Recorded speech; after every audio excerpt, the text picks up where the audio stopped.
இறைமகனே இறைவா தூய ஆவி இறைவா உம்மை புகழ்கின்றோம்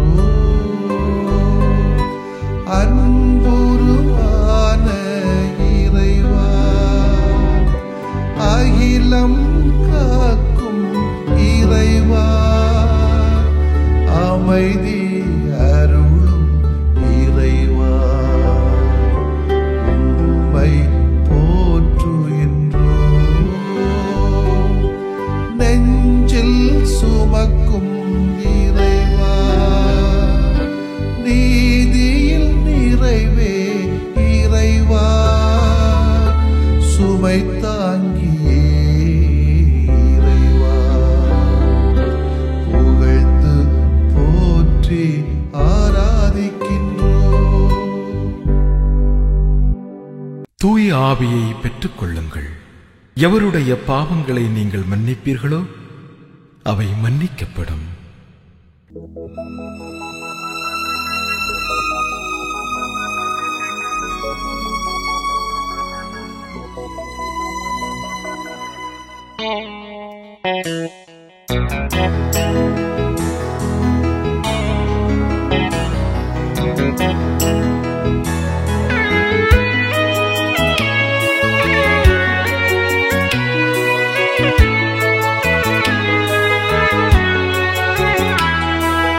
ஆட்கொள்ள வாரும்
யோவான் எழுதிய நற்செய்தி அலகு 15 இறை சொற்றொடர்கள் 26 மற்றும் 16 அத்தியாயம் 4வது வசனம் வரை.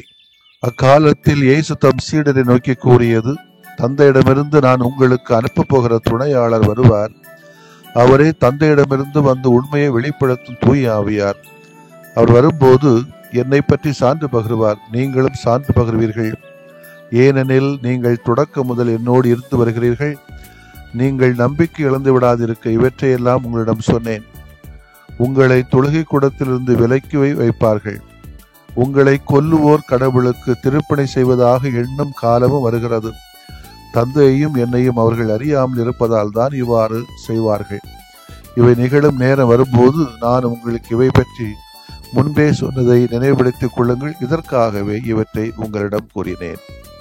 ஆண்டவரின் அருள்வாக்கு. இறைவா உமக்கு நன்றி.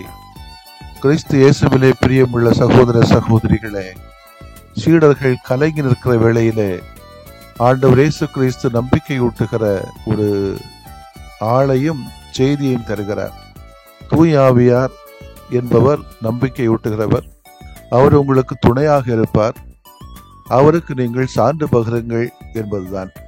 அந்த சான்று பகிர்தல் எப்படி அமைய வேண்டும் என்று சொன்னால், உண்மையை நோக்கி வழிநடத்தப்படுகின்ற சூழலில் நாம் சான்று பகிர வேண்டும். அதுதான் இயேசுனுடைய மதிப்பீடு. நமது பிறப்பு முதல் இறப்பு வரை நம்மோடு இருப்பது நம்முடைய சுவாசம் மட்டும்தான். சுவாசம் நின்றவுடன் நமது வாழ்க்கை முடிந்து விடுகிறது. அவுட், அவ்வளவுதான். ஒரு செகண்ட். நம் தனிமையில், தூக்கத்தில், நடையில், நாட்டியத்தில், அழுகையில், சிரிப்பில், பாடலில், பாடுகையில், அனைத்திலும் உடனிருக்கின்றது இந்த சுவாசம்தான். நாம் கோபம் கொண்டால் சூடாவதும் சுவாசம். நாம் பரபரப்பாக இருந்தால் பதற்றம் அடைவதும் சுவாசம். அமைதியாக இருந்தால் லகுவாக இருப்பதும் சுவாசம். சுவாச காற்றே உள்ளே செல்வதையும் சுவாசித்த காற்று வெளியே வருவதையும் நாம் அமைதியாக உணர்ந்தாலே நல் சுவாசத்தின் அடையாளம் என்று யோகிகள் சொல்வதுண்டு. இந்த சுவாசம் தூய்மையானதாக இருக்க வேண்டும். அதற்கு தூய ஆவியானவர் துணை வேண்டும் என்று இன்றைய நற்செய்தி வாசகத்தின் வழி அறிவிப்பு புனித பவுல் தன் மடலிலே ஆவிக்குரிய இயல்பு ஊனியலுக்குரிய இயல்பு என்று கூறுவார். ஆனால் ஆவிக்குரிய இயல்பு சிறந்தது என்றும் கூறுவார். இந்த ஆவிக்குரிய இயல்புதான் மனித வாழ்வையை மாற்றி அமைக்கிறது. அதனால்தான் பவுல் தன் மடலிலே ஆவிக்குரிய கனிகள் கொடைகள் பற்றி பேசுகிறார். காரணம், மனித வாழ்வை மாற்றி அமைக்கக்கூடிய சக்தி தூய ஆவியிடம் உள்ளது. அதனால்தான் இயேசு பணி வாழ்வின் தொடக்கத்திலேயே தூய ஆவியை பெற்றுக் கொள்கிறார். நம்முடைய சுவாசம் தூய்மையாக இருக்க தூய ஆவியின் கனிகளை கொடைகளை அணிகளாக நாம் அணிந்து கொள்ள வேண்டும். அது நடக்குதா? நான் வாழுகிற தனிப்பட்ட வாழ்க்கையிலோ அல்லது பேச்சுலர் லைஃப்லேயோ, குடும்ப லைஃப்லேயோ அல்லது சமூக லைஃப்லேயோ, திருச்சபை வாழ்க்கையிலேயோ நம்முடைய சுவாசம் உண்மையானதாக தூய்மையானதாக இருக்கிறதா? நம்மளை சுற்றி இருக்கக்கூடியது பகையும் புகையும், புரியுதா? அசுத்தமும் நாத்தமும் தான் நம்ம சுற்றி இருக்கிறது. அது எல்லா மனுஷங்கிட்டையும் சரி, சூழ்நிலைகளும் சரி. எவ்வளோ அசுத்தத்தை இந்த சமூகத்தை ஆக்க முடியுமோ, இயற்கையை ஆக்க முடியுமோ ஆக்கிட்டு இருக்கோம். அதுக்கு மத்தியிலே நம்முடைய சுவாசம் ஒரு தூய்மையானதாக இருக்க வேண்டும் என்பதுதான் இயேசுனுடைய ஒரு ஆதங்கம். முயற்சி எடுத்து பார்ப்போம். அழுக்கு மத்தியிலையும் கொஞ்சம் தூய்மையான சுவாசத்தை நாம் உட்கொள்ள வேண்டும். அதற்கு தூய ஆவியார் துணை நிற்பார். 6வது நூற்றாண்டிலே ஸ்பெயின் நாட்டைச் சேர்ந்தவர்கள் தெற்கு அமெரிக்காவை கைப்பற்றுவதற்கு முயன்றார்களாம். அப்போது அவர்களின் தலைவன் பிரான்சிஸ்கோ பிசாரோ அவர்களிடத்திலே பேசினான்.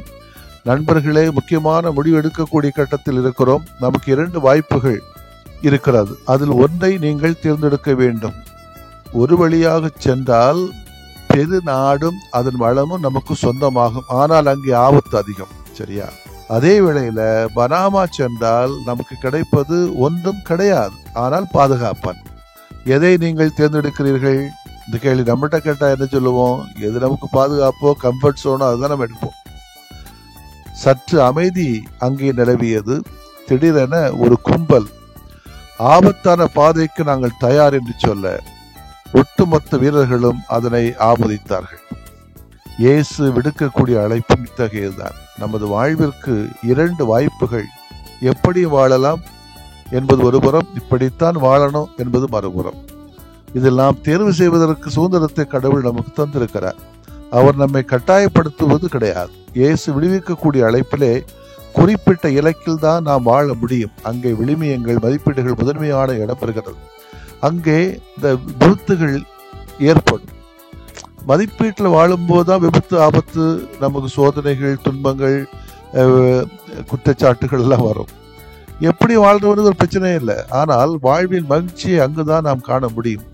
எப்படி வாழலாம் என்பதில் நமக்கு இன்பங்கள் அதிகம் இருக்கலாம், ஆனால் அது நிறைவில்லாத வாழ்க்கை. எது நமக்கு வேண்டும்? இயேசுவின் இந்த 2 வாய்ப்புகளிலே நாம் எதை தேர்ந்தெடுக்க போகிறோம்? எப்படி வாழப்போகிறோமா, அதை எப்படித்தான் என்று இயேசு காட்டுகிற வழியிலே வாழப்போகிறோமா? இதுதான் சரி. இயேசு காட்டுகிற வாழ்க்கையிலே வாழ வேண்டும். இதுக்கு கொஞ்சம் கஷ்டப்படணும்.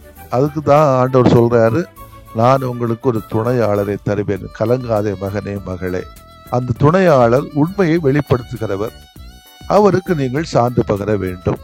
நான் உங்களை தனியே விட்டுவிட மாட்டேன் என்று மொழிந்த ஆண்டவர் இயேசு நமக்கு துணையாளராக வழங்கியவர் தான் தூய ஆவி என்று சொன்னால், அவர் எப்போது நம்முடன் இருக்கிறார், நம் உடலில் வாழ்கிறார், நாம் அவரது ஆலயமாக இருக்கிறோம். ஆனால் நாம் தான் அதை அதிகமாக உணர்வதில்லை. அவரது அருள் துணையை உணர்ந்து வாழ முயல்வதும் இல்லை. இரண்டாவதாக, அவர் உண்மையை வெளிப்படுத்துகின்றவர். குறிப்பாக இறைவனை பற்றிய வாழ்வின் அடிப்படை மதிப்பீடுகள் பற்றிய உண்மைகளை நமக்கு வெளிப்படுத்திக் கொண்டே இருப்பார். இறைவனை அப்பா, தந்தா என்று அழைக்க உரிமை வழங்குகிறார். மூன்றாவதாக, அவர் சான்று பகிர்கின்றவர். குறிப்பாக இயேசுவுக்கு சான்று பெறுகிறார். கிறிஸ்தவ வாழ்வை வாழ்ந்து காட்டுவதற்கு ஆற்றல் தருகிறார். இந்த தூய ஆவின் அருள் துணையிலே என்றும் நாம் வாழ வேண்டும். அதற்காக இப்பொழுது வேண்டுவோம். ஆமேன். மன்றாடுவோமாக. ஆவியை தருகின்றவரான ஆண்டவரை இயேசுவை போற்றுகிறோம். நீர் எங்களுக்கு தந்துள்ள ஆவியானவராம் அருள் கொடைகளை நாங்கள் உணர்ந்து அனுபவிக்க எங்களுக்கு அருள்தாரும். எங்களுக்கு உம்முடைய ஆவியானவர் துணையாக இருப்பது போல நாங்களும் பிறருக்கு துணையாக இருக்க எங்களுக்கு சக்தியை தாரும். பிறருக்கு எரிச்சல் ஊட்டாத வகையிலே எங்களது வாழ்க்கையை துணையாக மாற்றும். அந்த வேளையிலே உண்மைகளை நோக்கி வழி நடத்தப்படவும், அந்த உண்மைக்காக சான்று பகரவும் எங்கள் வாழ்க்கையை நீர் உருமாற்றி அருளும். இந்த உலகத்திலே திருமண வரன்களை தேடுகிற மக்களுக்கு நல்ல வரன்களை தாரும். வரன்கள் கொடுக்கப்பட்ட சூழலிலே அது சுமூகமாக நடத்தக்கூடிய தருணங்களை இறைவா ஏற்படுத்தி அருளும். அந்த குடும்பங்களில் வாழுகின்ற பிள்ளை இல்லாத குடும்பங்களுக்கு நல்ல பிள்ளை செல்வத்தை தாரும். பிறந்துள்ள குழந்தைகளுக்கு நல்ல ஞானத்தையும் ஒழுக்க நெறிகளையும் உடல் வளர்ச்சிகளையும் கற்றுக் கொடுத்து இந்த தூய ஆவியாரின் ஆலயங்களாக இந்த பிள்ளைகளை வாழ தேவையான துணையை தாரும். ஆமென்.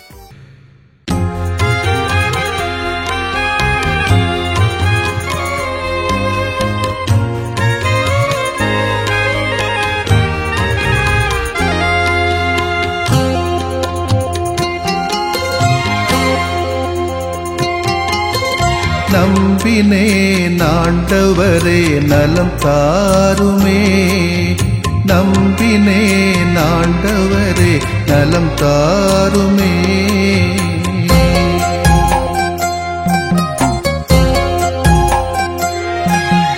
உடல் வலியின் வேதனையா உள்ளம் சோர்கிறேன், உம் கரங்கள் தொட்டாலே நலம் பெறுவேனே. உடல் வலியின் வேதனையால் உளம் சோர்கிறேன், உம் கரங்கள் தொட்டாலே நலம் பெறுவேனே.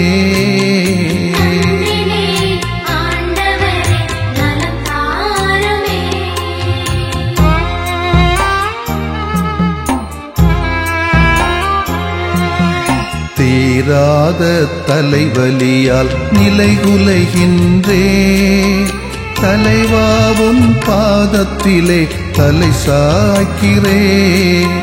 தீராத தலைவலியால் நிலைகுலைகின்றேன், தலைவாவும் பாதத்திலே தலை சாய்க்கிறேன்.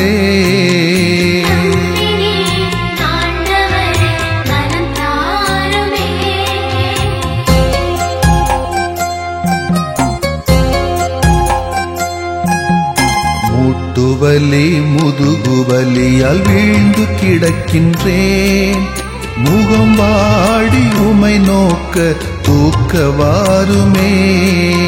மூட்டுவலி முதுகுவலியால் வீழ்ந்து கிடக்கின்றேன். முகம் வாடி உமை நோக்க தூக்கவாருமே.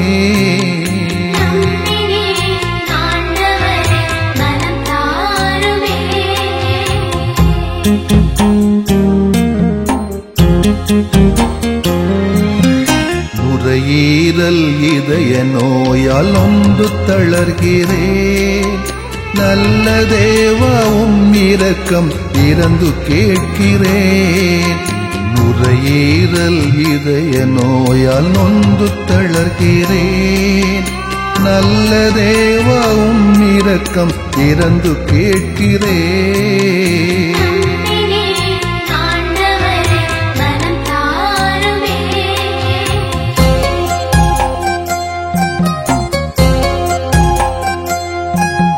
பார்வையும் செவித்திறனும் குறைய காண்கிறேன். பாசமான தெய்வமே என்னை பாருமே.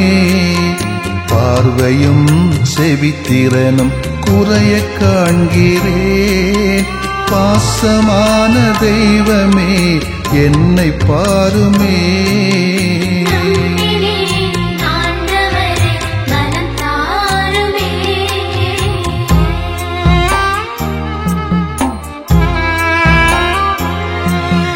நீரிழிவால் புற்று நோயால் நிம்மதி இழக்கிறேன். நீரேவும் வல்லமையால் குணம் தாருமே. நீரிழிவால் புற்று நோயால் நிம்மதி இழக்கிறேன். நீரேவும் வல்லமையால் குணம் தாருமே.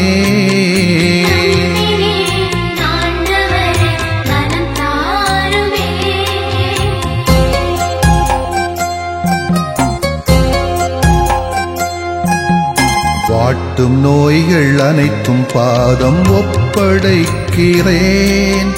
வல்ல தேவா ஒரு வார்த்தை சொல்லி தேற்றுமே. வாட்டும் நோய்கள் அனைத்தும் பாதம் ஒப்படைக்கிறேன். வல்ல தேவா ஒரு வார்த்தை சொல்லி தேற்றுமே. நம்பினேன் ஆண்டவரே நலம் தாருமே. நம்பினேன் ஆண்டவரே நலம் தாருமே.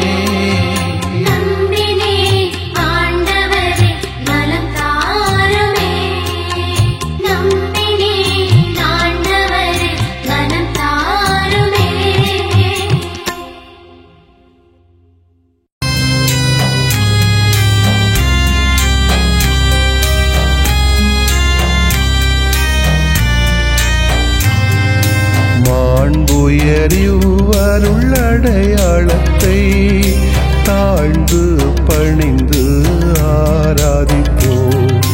பழைய நியம முறைகள் அனைத்தும் இனி மறைந்து முடிவு பெறுக. புதிய நியம முறைகள் வருக. புலன்களாலே மனிதன் இதனை அறிய இயலா. குறைகள் நீக்க நம்பிக்கையின் உதவி பெறுக.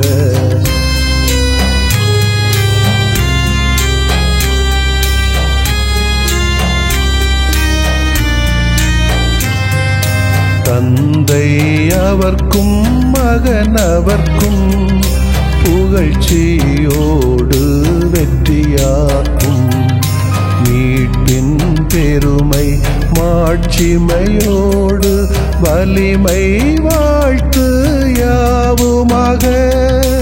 இருவரிடமாய் வருகின்றவராம் தூய ஆவியானவர்க்கும்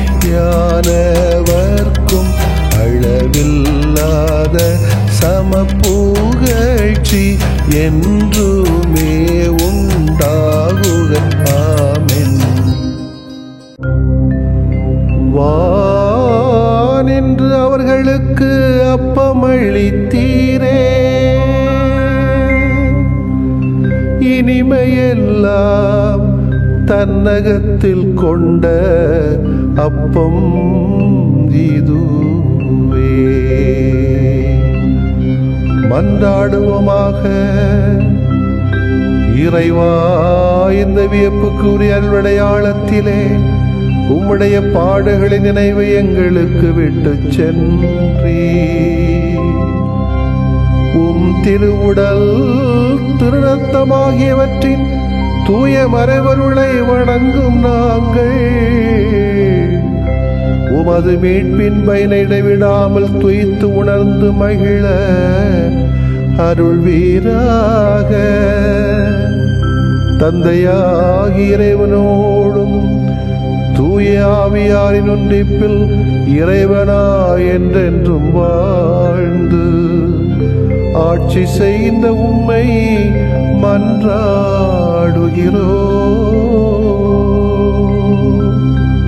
ஆமென்.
சுகந்தை காக்கும் சுற்றம் தந்தார், சுமைகள் பகிர நட்பு தந்தார்,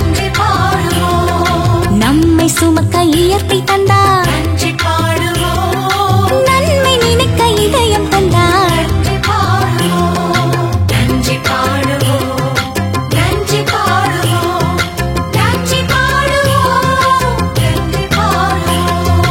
அன்பில் கனிந்து அருளின் தெய்வம் நமது வாழ்வினில் செய்த நன்மை நெஞ்சம் நினைந்து நன்றி பாடுவோம். அன்பில் கனிந்து அருளின் தெய்வம் நமது வாழ்வினில் செய்த நன்மை நெஞ்சம் நினைந்து நன்றி பாடுவோம்.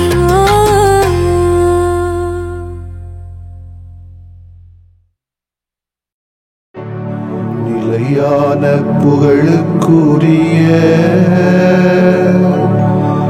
தூய இறை நன்மைக்கு எல்லா காலம் தொழுகையும் புகழும் போற்றியும் ஆட்சிமையும் உண்டாக கடவது. போற்றியும் ஆட்சிமையும் உண்டாக கடவது. தந்தை, மகன், தூய ஆவியாரின் பெயராலே ஆமென்.